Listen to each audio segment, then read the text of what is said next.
नमस्कार, मैं हूं सुशील गिरीश और आप देख रहे हैं 7 टीवी भारत का शो रायगिरी। आज का सवाल थोड़ा अलग है, लेकिन शायद आने वाले समय की सबसे बड़ी बहस भी।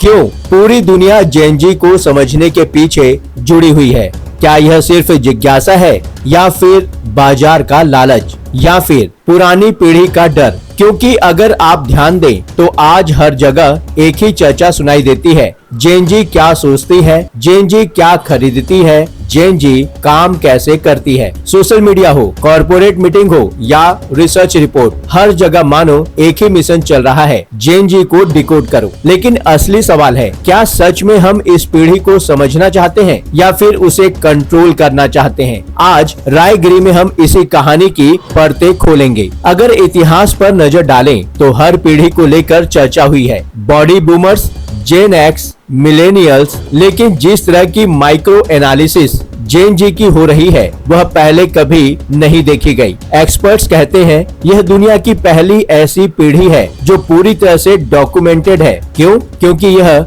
डिजिटल नेटिव पीढ़ी है। इनका बचपन, इनकी दोस्ती, इनकी पसंद, इनकी नाराजगी, यहाँ तक कि उनकी एंजाइटी भी सब कुछ इंटरनेट पर दर्ज है। पिछली पीढ़ियों को समझने के लिए सर्वे और रिसर्च करनी पड़ती थी, लेकिन जेन जी के लिए डेटा पहले से मौजूद है। डेटा साइंटिस्ट के लिए यह एक ऐसी सोने की खदान है जिसे हर दिन खोदा जा रहा है। हर क्लिक, हर लाइक, हर शेयर एक नई कहानी बता रहा है। अब सवाल उठता है, आखिर कंपनियां इस पीढ़ी के पीछे इतनी गंभीर क्यों हैं? जवाब है पैसा और भविष्य। रिपोर्ट्स का दावा है 2026 तक वैश्विक कार्यबल का लगभग 27% हिस्सा जेन जी होगा। यानी आने वाले वर्षों में काम भी यही करेंगे और खर्च भी यही करेंगे। ब्रांड्स के लिए इसका मतलब है अगर जेन जी समझ में आ गई तो बाजार जीत लिया। लेकिन समस्या यह है कि यह पीढ़ी पुराने मार्केटिंग फॉर्मूलों से प्रभावित नहीं होती। पहले विज्ञापन में सेलिब्रिटी दिखाओ, गाना बजाओ और प्रोडक्ट बेच दो। लेकिन जेन जी के साथ यह फॉर्मूला काम नहीं करता,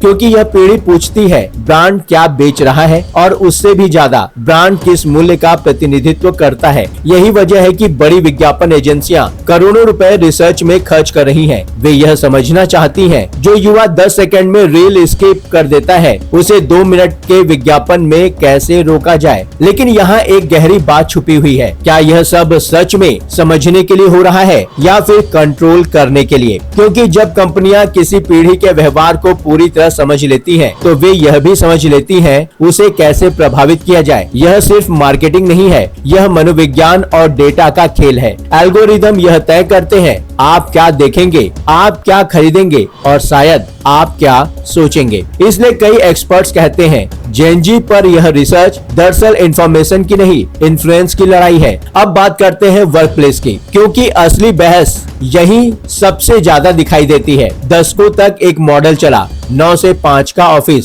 ओवर टाइम करो, बॉस की बात मानो और धीरे धीरे करियर बनाओ। लेकिन जेन जी ने इस मॉडल को सीधे चुनौती दी। अब 22 साल का एक युवा कहता है मुझे वर्क लाइफ बैलेंस चाहिए। अगर मानसिक स्वास्थ्य खराब है तो मैं छुट्टी लूंगा, अगर काम अनावश्यक है तो मैं मना भी कर सकता हूँ। पुरानी पीढ़ी के कई लोगों को यह रवैया अजीब लगता है और इसलिए अक्सर उन्हें कहा जाता है यह पीढ़ी आलसी है, बहुत संवेदनशील है। लेकिन क्या यह सच में ऐसा है या फिर सिस्टम बदल रहा है और हमें उसे स्वीकार करने में समय लग रहा है? कई विश्वविद्यालय के शोध बताते हैं जेन जी की सोच अलग क्यों है, क्योंकि यह पीढ़ी ऐसे समय में बड़ी हुई है जब दुनिया में लगातार अस्थिरता रही है। वैश्विक एंजाइटी, क्लाइमेट चेंज, तकनीकी बदलाव और अब आर्टिफिशियल इंटेलिजेंस, इन सब ने उनकी प्राथमिकताओं को बदल दिया। वे सिर्फ पैसा नहीं चाहते, वे चाहते हैं काम का मतलब, जीवन का संतुलन और एक ऐसा भविष्य जो टिकाऊ हो। यानी उनके लिए सफलता की परिभाषा बदल चुकी है। अगर आप इंटरनेट ट्रेंड देखें तो एक दिलचस्प चीज दिखाई देती है। पिछले कुछ वर्षों में कुछ खास सर्च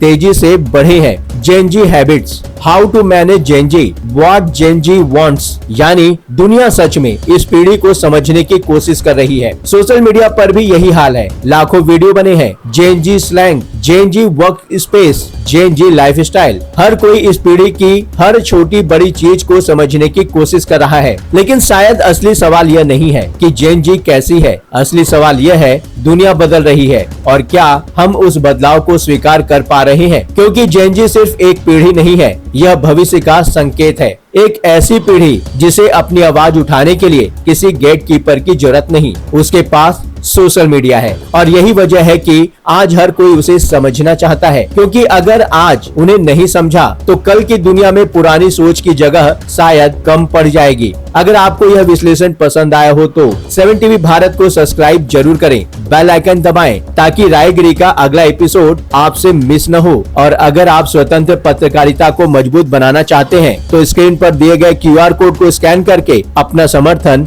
जरूर करें। आपका छोटा सा सहयोग सच्ची और स्वतंत्र पत्रकारिता को आगे बढ़ाता है। 7 टीवी भारत के परिवार का हिस्सा बनिए। फिर मिलेंगे एक नई रायगिरी के साथ। नमस्कार।